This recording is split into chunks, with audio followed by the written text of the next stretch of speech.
ఖమ్మం జిల్లా కూసుమంచి మండలంలో మంత్రి పొంగులేటి శ్రీనివాసరెడ్డి పర్యటించి పలు అభివృద్ధి పనులకు శంకుస్థాపన చేశారు.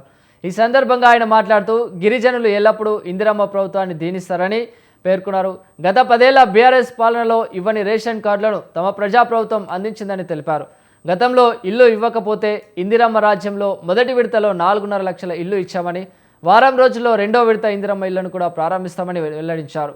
రైతులకు మద్దతు ధరతో పాటు బోనస్ ఇస్తున్నామని కూడా స్పష్టం చేశారు.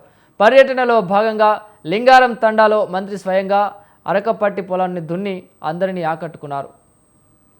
గిరిజన గ్రామమైన తండా అయిన ఈ గ్రామానికి అన్ని వసతులు సర్పంచ్ గారు అడిగినట్లు చేసే బాధ్యత నాదే.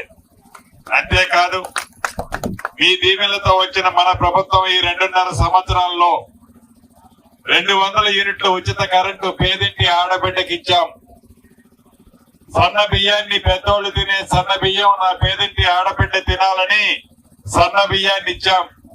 గడిచిన ఆనాటి ప్రభుత్వం 10 సంవత్సరాలలో రేషన్ కార్డు ఇవ్వకపోతే అర్హులైన వాళ్ళందరికీ రేషన్ కార్డులు ఇచ్చాం. 10 సంవత్సరాలు పేదవాడి ఆత్మ గౌరవానికి చిహ్నంగా ఇల్లు, ఆ ఇల్లు అనే అంశాన్ని ఆనాటి దొర మర్చిపోయాడు. ఇవ్వద్దనుకున్నాడు. పేదోడికి ఇల్లు ఇస్తే నాకే కమిషన్ వస్తుందని ఆశపడ్డాడు. ఇల్లు ఇవ్వకపోతే ఈ ప్రభుత్వం వచ్చిన మొదటి సంవత్సరంలోనే 4.5 లక్షల రాష్ట్ర వ్యాప్తంగా ఇచ్చాం. రెండో విడత 2.5 లక్షల ఇల్లు ఇచ్చాం. హైదరాబాద్కి 1 లక్ష, రవి 8 లక్షల ఇళ్లు 2 విడతల్లో ఇచ్చాం.